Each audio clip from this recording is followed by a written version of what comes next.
A demon lord who terrorized throughout the world in his path to world conquest failed, as a great hero stepped up to the stage and challenged the demon lord in a final battle. The hero knows that if he fails to defeat the demon lord, the world will come to an end, so he prepared himself. The demon lord lashed out a meteorite attack at him. The hero picked up a pebble and used it as his weapon to destroy the incoming meteor, but that was just a warm-up. Both parties decided to end their battle once and for all by going all out. The demon lord used his satanic power at full force, and the hero used his dragon annihilator technique. Their attacks collided, causing such damage that the hero's hair turned white.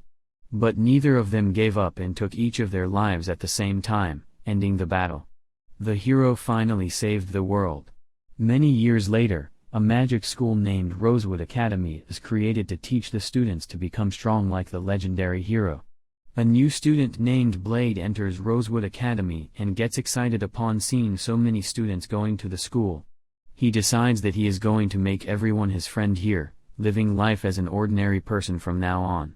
Blade goes inside the academy looking to make new friends and greets everyone in the hallway, wishing them good morning. A group of 4 students gets weirded out seeing such a peculiar person and wonders where he got his enthusiasm from. Blade approaches them, introducing himself as the new transfer student, and manages to make them as friends. Blade realizes that at this pace, he can make 100 friends in no time, so he becomes excited once again. But one of the students in the group, Claire, doesn't think Blade would be able to make 100 friends, as he would have to befriend the entire student body. A girl named Arness sees them chattering, so she asks them why they are making a commotion in the middle of the hallway. She reminds the group that they have to be disciplined, as they are all students at the prestigious Rosewood Academy. While Ernest is busy lecturing the group, Kasim tells Blade that Ernest is the top student at the school and is also known as the Empress. That's why she is so full of herself, and everyone is scared of her. Blade decides to make Ernest his friend and happily introduces himself to her. Ernest gets suspicious of Blade, as she has never seen him around here before. Claire tries to explain who Blade is and tells her that he just transferred. However, according to what Ernest knows, the Academy only admits those who aspire to be heroes who protect this world, not someone carefree like Blade. Blade also doesn't care about being a hero and tells Ernest that he is only here to make friends. His half-hearted resolve angers Ernest, so she tries to pick a fight with Blade. Still, Blade remains carefree and requests that Ernest show him the way to the headmaster's office, as he needs to urgently go there. Ernest takes him in front of the headmaster's office and knocks on the door, claiming to be with a loser. The headmaster tells Ernest to come in, but Ernest gets shocked as the voice is not the same as the headmaster's. She wonders who is speaking and gets more shocked to see that the person sitting in the headmaster's chair is actually the king of this empire. Ernest immediately kneels before the king and also drags Blade to do the same. But Blade remains carefree, as if he is acquainted with the king. So Ernest thinks that Blade is only being rude and apologizes to the king on her behalf. The king tells Ernest that he has heard a lot about her from the previous headmaster and commends her for having an excellent academic record. Ernest gets stuck with the line previous headmaster, so the king explains to her that he will be the headmaster of this academy from now on. Ernest finds herself lacking words to express her joy at the sheer honor. Yet, she keeps going on about how excited she is to hear that His Majesty himself will be taking over this prestigious academy. The king stops her from going on before the episode ends and asks her to leave his office, as he needs to speak with Blade in private. So Ernest gets jealous of Blade, as he is getting special treatment from the king himself. She vents right outside of the office to make sure the king hears everything. Blade ignores it and asks the king what he is doing here instead of the actual headmaster. They both talk to each other as if they are old friends. The king explains that he is only here to help Blade regain his powers as a hero. Blade tells the king that he just wants to be an ordinary person, but the king is determined to help Blade regain his powers. He announces his plan to make a lot of changes in the curriculum activities to further help Blade. But Blade doesn't want to be a hero anymore, as the Demon Lord has already been defeated.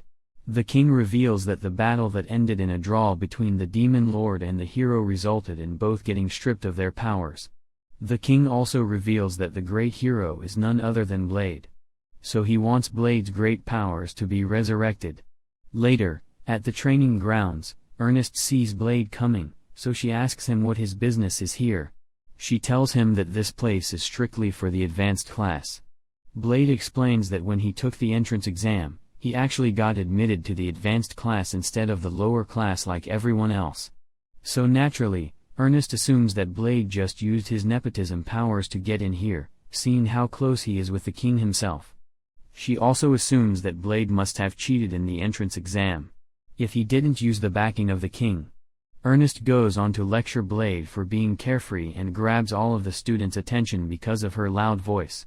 Blade tells Ernest that he is not carefree at all and is fully serious about making 100 friends here. To prove his seriousness, Blade immediately goes to introduce himself to the students at the training grounds and makes everyone flustered.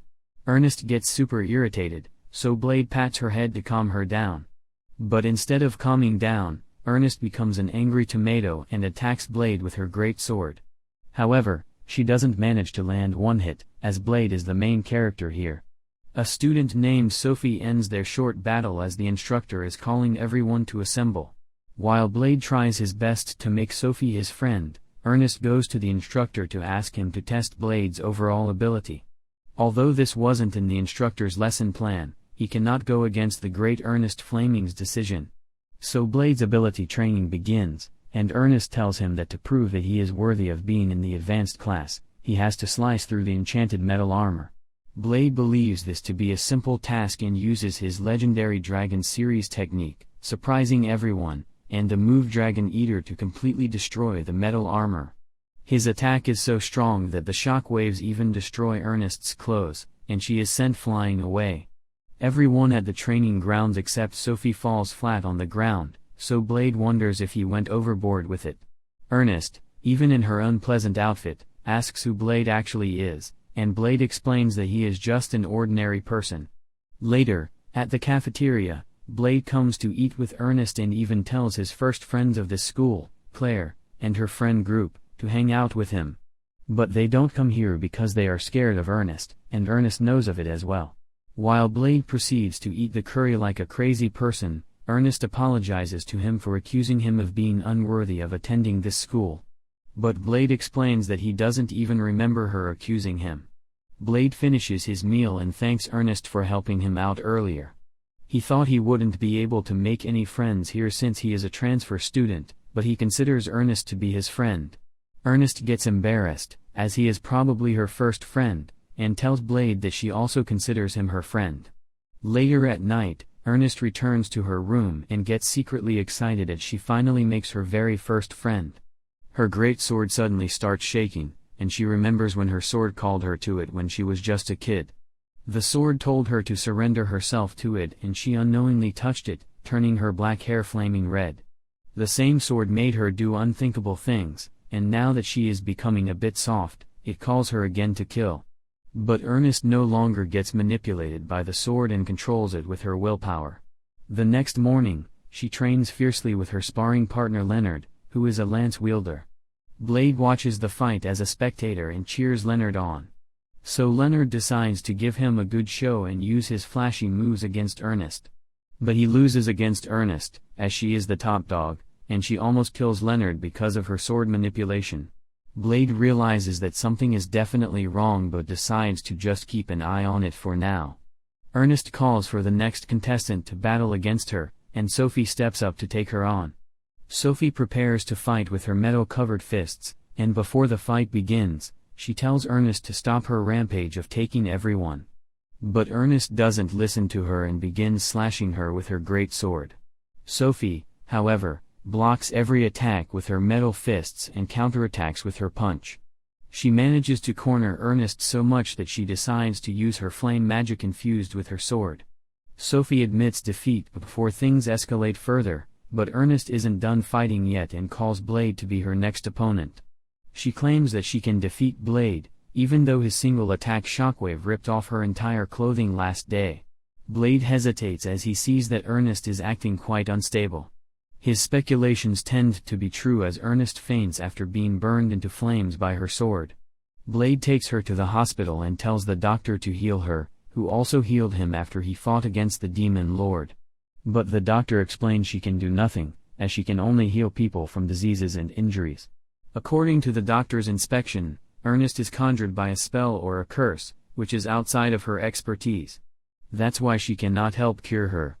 Ernest regains consciousness and learns from Blade that she passed out on the training grounds. She doesn't remember and wonders if she did something wrong when she lost control of herself. But Blade assures her that she only fainted, so she gets relieved. The doctor tells Ernest to take rest, but she claims she feels okay and wants to be discharged. Blade assures the doctor that he will keep an eye on her and helps get Ernest back to her classroom. Although Ernest barely manages to stand, she decides to walk on her own as she cannot let the other students see her in this state. But Blade tells her that she can always lean on him because they are friends. Still, ego is bigger for a noble than being friends, so Ernest keeps walking alone and tells Blade not to tell anyone about her being ill. Afterwards, Blade goes somewhere alone in secret and enters the server room of the Rosewood Academy. He defeats all of the security bots and then looks up Ernest's sword data on the computer. He learns from the data that her sword is a demon sword called Asmodeus, so he realizes what's going on. He goes to meet with Ernest, telling her that he knows about her great sword secret. They go to the roof of the academy to talk in private, and their Blade reveals that Ernest's demon sword has its own will and grants its owner tremendous power. However, he believes Ernest doesn't have full ownership of her demon sword because she can't control it. Ernest knows that as well and tells Blade that she unknowingly laid her hands on the cursed sword when she was 6 years old. The sword tried to take her over and overflow her with bloodlust. Even now, the voice of the sword commands her to burn everything. So, the only way to cure herself of this curse is to become its true owner. Blade tells her she has to kill the demon inside the sword to become its owner, and he promises to help her do so. So, Ernest, believing in Blade, challenges the demon Asmodeus living in her sword to a battle. Unfortunately, the demon takes over her, and she turns into a fire demon. It's up to Blade to help Ernie swing against the fire demon Asmodeus. After saving Ernest from her demon sword Asmodeus, Blade starts a new day at the Rosewood Academy. He's with his 2 classmates at the training grounds, and the 2 classmates try their best to attack Blade, but they fail to even touch him. Arness thinks that Blade is just being totally rude, as he isn't even drawing his weapon in the mock battle. So, she tells him not to disrespect his opponents by looking away during a fight. Blade notices that Arness has changed quite a lot. She is flattered to hear that and asks Blade what he thinks she has changed. Blade imagines how Arness looked before and after thinking hard for a while, tells Arness that he has no idea what has changed about her. Even the side character Leonard notices that Arness has changed her hairstyle, but it's quite saddening that Blade didn't notice. Arness quickly moves on and assigns Blade to befriend another one of their classmates, Sophie. Blade sees that Sophie is fighting against empty air and wonders why she is always alone. Arness explains that since Sophie joined the academy, she has always acted like an overly introverted type of person. Although, according to Arness, Sophie easily obeys any command she is given by anyone, which to her is not the best trait as she doesn't do anything on her own. However, when she met Blade, she voluntarily told him her name. Arness thinks that if Blade tries to befriend Sophie, she might end up opening up to him. So, Blade goes to talk to Sophie right away, while Arness scolds Leonard for no reason and makes him run 10 kilometers so that he doesn't remain a weakling. Blade tries to talk with Sophie and straightforwardly tells her that he was assigned by Arness to come here and watch over her. Sophie asks Blade if Arness commanded him to do so, and Blade explains that it was more of a request than a command. Blade tells Sophie that he didn't come here just because of Arness's request but because he wants to help her train. Sophie believes that Blade won't be much help to her as she can only use her fists to fight. Blade asks if she can use any weapons, and Sophie tells him that she can't, as fighting with fists is all that she was taught. So, Blade takes the initiative to teach Sophie other ways to fight and decides to teach her how to use a long sword. Sophie asks him if this is a command, since she only obeys commands, but Blade makes it clear that he only wants to lend her a hand as her friend, even though this is not a command. Sophie decides to become Blade's apprentice, as she has taken a liking to him. Before Blade can commence the training session, the bell rings, and the instructor ends the practical training class for today. Blade gets upset that he couldn't teach anything to Sophie and turns to her to see her smile for the first time. Blade tries to train Sophie again the next day and helps her learn how to channel her power into her sword. She tries to cut an iron armor with the sword but fails to even scratch it. So, Blade thinks that she needs to add more power to her attack. He tells Sophie to think of the sword as an extension of her body and then channel magical energy into it. He even demonstrates by channeling his own magical energy into the sword and cutting the armor as smoothly as paper.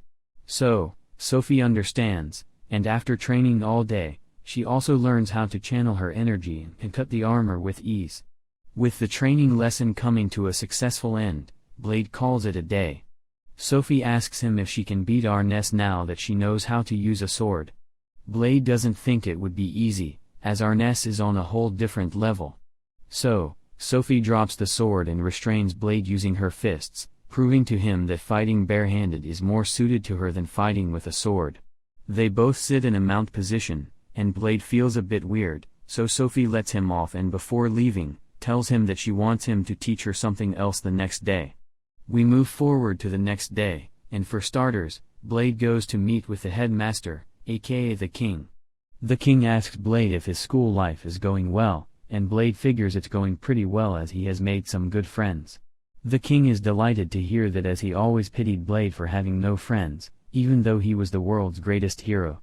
After learning that Blade has taken an interest in Sophie, the king tells him that even though Sophie is strong, she is incomplete.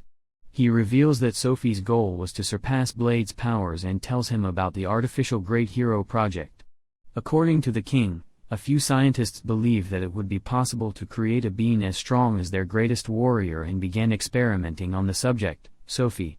Using an ancient lost and forbidden knowledge to perfect their experiment, the scientists even duplicated the original human and performed countless experiments on them. The king reveals that Sophie's actual name is Sophisha Fento, which means she is the 12th iteration of the human Sophisha. Blade can't believe someone can do something so cruel and even goes on to raise his fists against the king. The king calms him down and tells him not to worry as the worst is over. He even claims to have put an end to these vile experiments himself using his royalty. The king goes on to explain that after disbanding the experiment, he took Sophie in and gave her the freedom she wanted. But Sophie never did anything at anyone's command. Blade realizes how Sophie was robbed of a normal life for the sake of creating a great hero and blames himself for that. He decides to make sure Sophie gets a normal life like everyone else, but even he doesn't know how. So, he goes to take advice from his doctor to learn what's normal and asks her what kind of things kids his age normally do. She thinks he is asking for something inappropriate and starts to teach him about youth. But before she can say anything else, Blade leaves her chamber and goes to ask Leonard what youth is. After getting love as the answer from Leonard, Blade then runs to Claire and Jessica, begging them to tell him about love. She tells him that love is about going on dates, and so he quickly runs to Arness's room to learn from her about dates. Arness gets flustered, thinking Blade is asking her out on a date, and she tells him that usually couples go walking around town, talking, and shopping. But she tells him that she cannot accept it because they are not that close yet. Even though she rejects Blade, she is the one left hanging as Blade tells her that he is going off on a date. He rushes to the girls' changing room and immediately barges into their showers. Then he asks Sophie out on a date, which she gladly accepts. Later, Blade's 3 other girlfriends keep an eye on him so that he doesn't try any more funny business. As the giant clock rings, Sophie approaches Blade right on time. She tells Blade that she doesn't know anything about dates, but Blade tells her not to worry as he claims to have done a lot of study in this field. He reads a dating book for dummies and starts their date by walking arm in arm together. The two keep walking together, eat ice cream, and then go to a famous fishing spot. Then the one-time couple goes to a gaming station and completely wrecks the place. While the 3 girls apologize to the owner on behalf of Blade, he takes Sophie to a restaurant to eat together. They drink the same coconut together, being all touchy-feely, which makes Blade's heart pound like a train. But he keeps doing it as this is a must on a date. Blade wonders why he hasn't noticed the three of them yet, even though they are sitting at the table right next to them. Arness can't take it anymore as she thinks of Blade and Sophie's acts as completely impure. She gets super jealous seeing them together, so Claire offers her a glass of ice cream to calm her down. She keeps eating like a hog to cure her sadness, and in the meantime, Blade and Sophie leave the place. After going to another place, Blade wonders what happened to his mysterious follower, as he doesn't sense anyone following him anymore. He moves on and opens the book to see what's next on the agenda. But according to the book, they have apparently run out of time to do their next task. So, Blade becomes upset. However, Sophie lends her hand, telling him not to worry, and they dash together as fast as lightning to reach their next destination. After speedrunning everything else, Blade and Sophie sit together beside a fountain in the evening. Blade tells Sophie that he has heard this is a legendary fountain, but Sophie doesn't understand what's so legendary about a mere water-sprouting fountain. Blade tells her that he also didn't understand, which makes Sophie smile as she realizes that he is similar to her.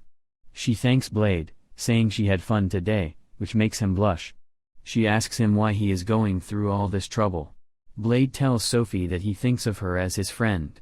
So, as a friend, he wants to see her happy. But Sophie reveals that she doesn't consider Blade her friend, as she has heard friends don't keep secrets from each other, implying that she has realized that Blade is keeping a secret from her. Blade tries to make an excuse, and Sophie tells him not to worry as she reveals that she has also kept a secret from him. Sophie reveals to Blade that she is not an ordinary human but an incomplete test subject created to be an artificial hero. She tells him that she was granted artificial great hero powers and demonstrates her powers to him by bending the steel fence. She explains that she has the powers to alter the law of physics itself, but at the same time, she doesn't have any control over that power. She proves that she doesn't have any control as the bent steel fence begins to attack her and constrict her in midair. Sophie negates her magic and then shows Blade that she can manipulate gravity by crushing the ground by just falling. However, she explains that she has magnified her body weight by 1,000 times, yet she fell to the ground with 10,000 times her intended force. Blade realizes how dangerous Sophie is and decides to help her. But she isn't done showboating her powers yet and reveals that she can even stop time itself.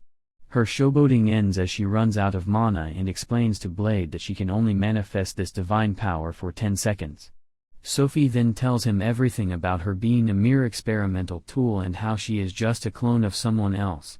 As Sophie has told Blade everything about her, Blade decides to reveal his secrets as well.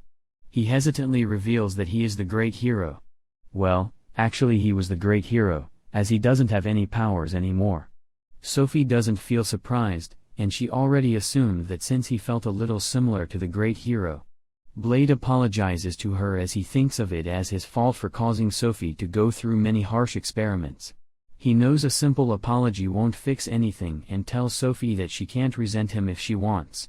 Blade apologizes to her again and reveals that the power she has is a curse, and he had the same powers himself. Blade blames God for giving him powers that he didn't want and blames the people for making him do things that he didn't want to do.